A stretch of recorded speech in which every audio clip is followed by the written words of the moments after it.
More than half of all companies globally are family-owned or operated. Family businesses contribute 70% of the world's GDP and account for 65% of jobs. Their voices are important. Their stories must be told. Brought to you by the award-winning publication, Tharawat magazine. This is the Family Business Voice with your host, Ramya Elagami. On this episode of the Family Business Voice, we're joined by Priyanka Gupta Zielinski, entrepreneur, author, and the executive director of her family's business, MPIL Steel Structures. Priyanka has just written a new book entitled The Ultimate Family Business Survival Guide, which examines the effective characteristics of Indian family businesses, as well as the lessons learned by their next generation, and what they mean for enterprises facing unpredictable events, including the COVID-19 pandemic. Enjoy this episode with Priyanka.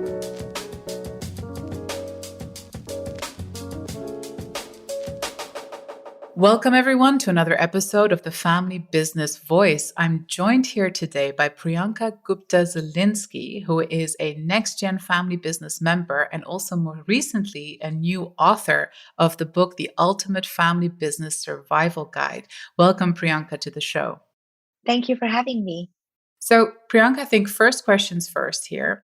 What made you feel that it is time for you to write a book about your experience in your family business? What was the motivator for you to pick up the pen, or probably rather open your laptop and feel that you wanted to write a book? So this is actually a very good question. It goes to the heart of the book. I wrote the book, I opened up my laptop during the hardest times at work. These were days when things were not going right. I was questioning whether I belong in this family business, whether I even know how to go forward. And during those moments of failure, I felt like the only way I could vent to a non-family member was to my laptop. So I would pen down how I was feeling. I would pen down things. And often it would form sort of a narrative where I would write, this happened, and then now I'm stuck in this mess. And the more I shared this story with others around me who were also in family business, I felt that our experiences were rather common. There was a lot to share. There was a lot of things we had in common. And we were all struggling as young ones entering the family business to work with the founding generation, especially, our parents' generation, if they had founded the business, because they kept it really close to their heart. So in trying to pen down my experiences and have an outlet to vent, it kind of took the shape of a book. And you've just published this, but this has been a work that's been in the making for many years. When was it that you joined your family business originally? You were quite young, weren't you? Yes, I joined my family business right after my postgraduate study. And officially, I joined in 2008. But I had already started shuttling from New York to Bombay 6 months prior to graduating to help work in the family business. What we have here in front of us is a work that really comprises near over a decade of reflections and experiences, plus, of course, the many case studies that you've included from other family business next-gen members in India and how they've handled the complexities of their family enterprises. But tell us a little bit more about what were sort of like the biggest difficulties that you came across, like around the time that you joined the family enterprise and as you further went on in your career in the family business? That's a very good question, Ramya. When I joined the family business, our legacy business was running smoothly. That was the business that my father had run for already 20 years by then. When I joined the family business, my father had started a new division in our family business, a manufacturing wing. So it was entirely like a startup feel at work.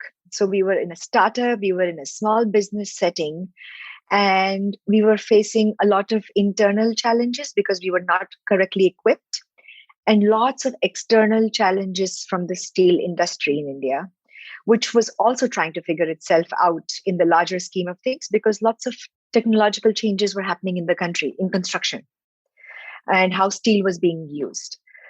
I felt that every day We were making things happen on the go. The problems were unprecedented and the solutions were unprecedented.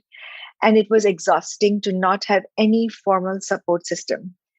And made worse by complete lack of honest discussion among the family members. You would think that at least we would all be on the same page, but that proved to be very challenging. Just to get us all to agree on even simple things like what should we do now? How should we problem solve? And like most small to medium sized family businesses in India, we had challenges of cash and liquidity. Access to capital was very expensive. The cost of capital is very high in India. So the issue of scalability becomes a big challenge. And in an industry like steel and manufacturing, unless you scale to a certain size, a certain level of production, it's very difficult to even meet day-to-day operational expenses.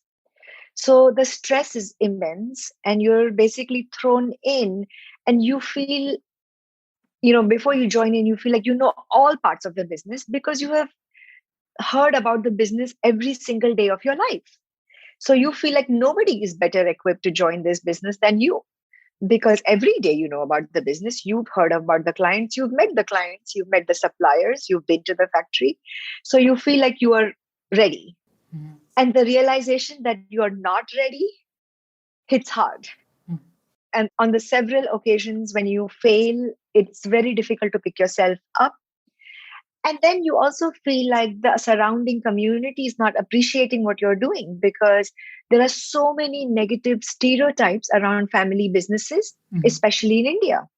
So if we take a decision to do a certain cost saving activity, people will immediately label it as, oh, family businesses are too frugal. They're penny wise, pound foolish. They are not spending money. But they don't understand our challenges. We are cash strapped. We are working against a very limited set of resources. So the negative stereotypes were also a big challenge. And I realized that, the impact was so negative that many around me were even deterred. They did not want to join the family business. They much rather go work for a corporate outside because that seemed like more agreeable, more fashionable thing to do. So in those times, I was facing all these challenges. I started to pen them down. And that is why even in the book, I start with that. I start with why we need to reclaim family businesses and why we need to turn these negative stereotypes on their head so we can at least level the playing field. We can at least clear the path to have an honest discussion about now, how do we take them forward?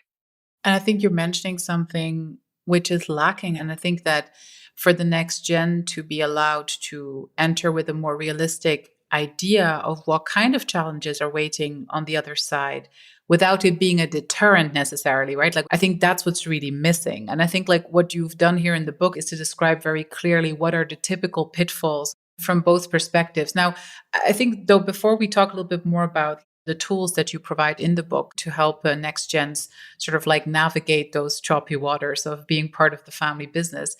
So you obviously stayed in the family business. You're still there. You're like an executive in the company. You guys are doing really well. But like time and time again, you face the challenge of feeling that, it might not be for you. What is it that ultimately made you stay every single time?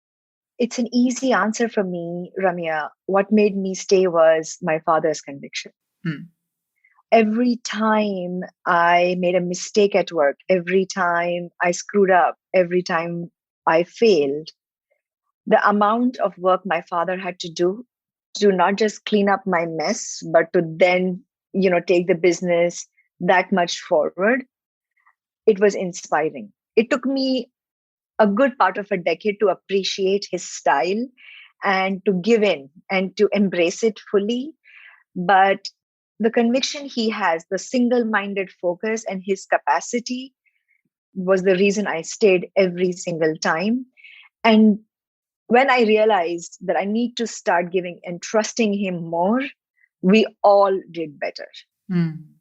Let's talk about being able to accept that kind of input from a parent, though, in the workplace or from the older generation.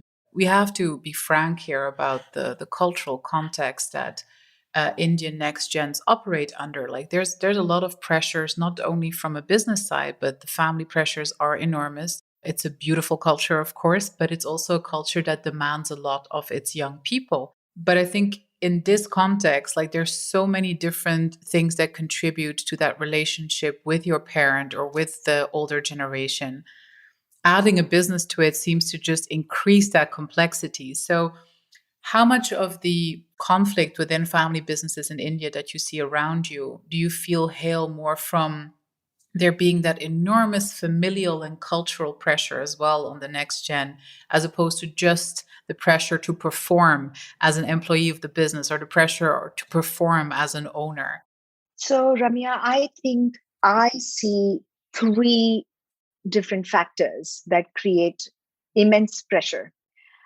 One stream of pressure is coming from the generation above you because they have expectations, and you know that they're building this business with a long-term mindset to bring you in, to bring your children in.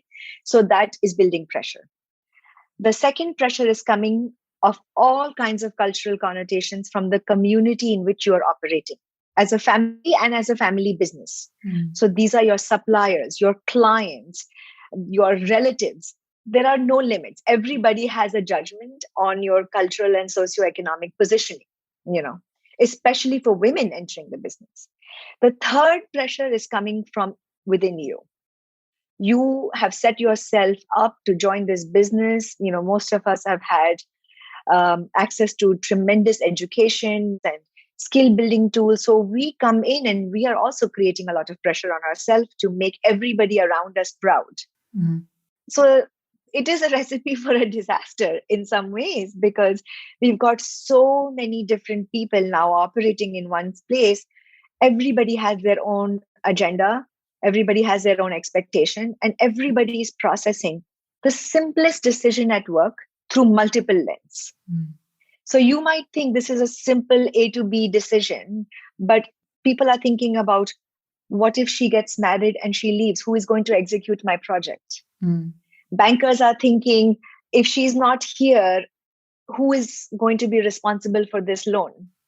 So the whole community is judging you, So it is just a recipe for a lot of conflict that is coming from these multiple forces around us.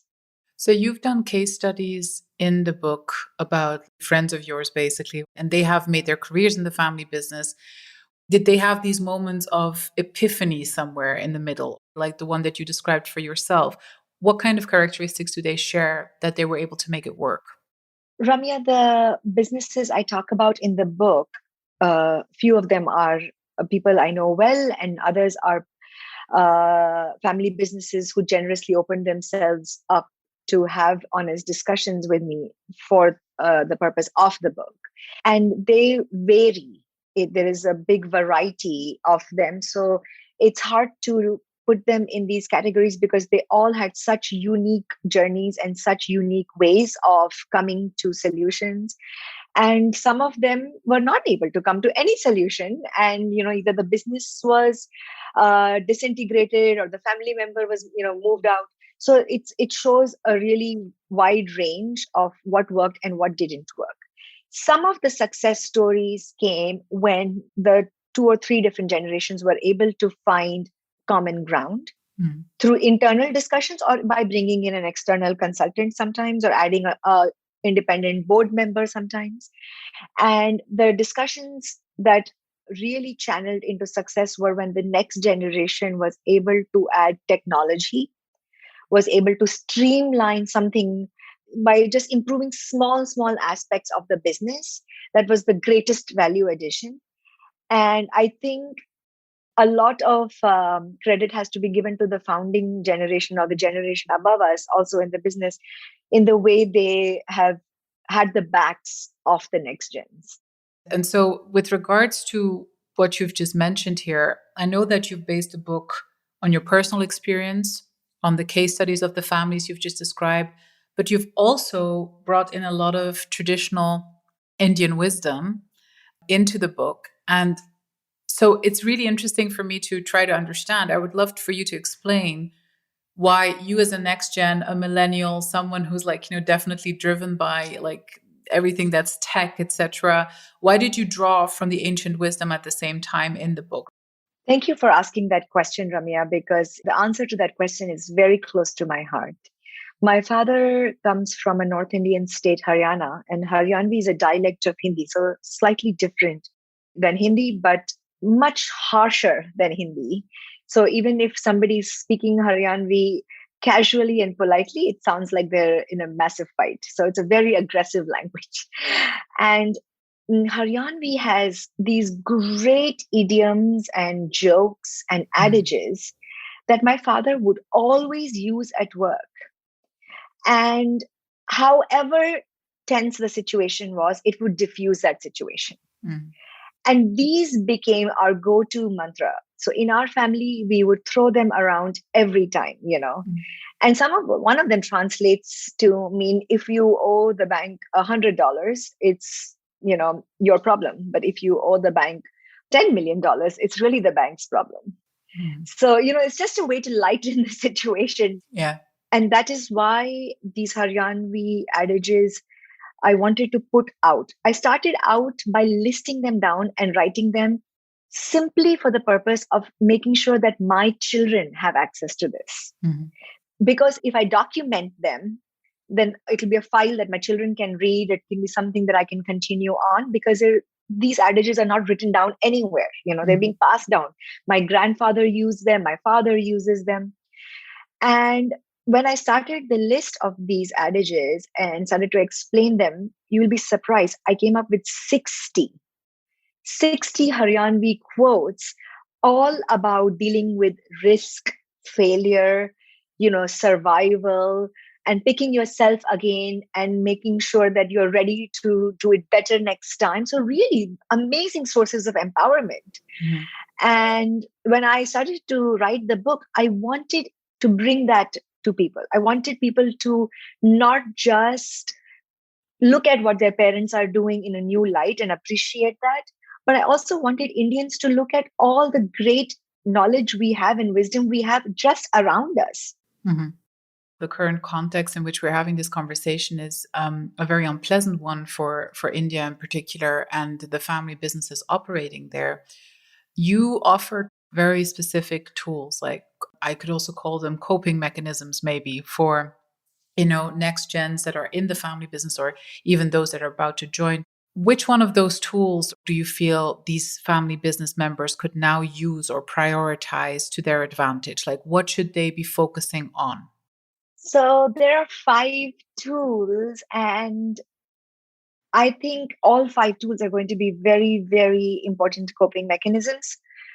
But for the purpose of our conversation, I want to highlight the flashlight. The flashlight tool, the metaphor flashlight, is particularly relevant now with all the grief and the sadness and the tremendous responsibility that lies ahead for family businesses in India.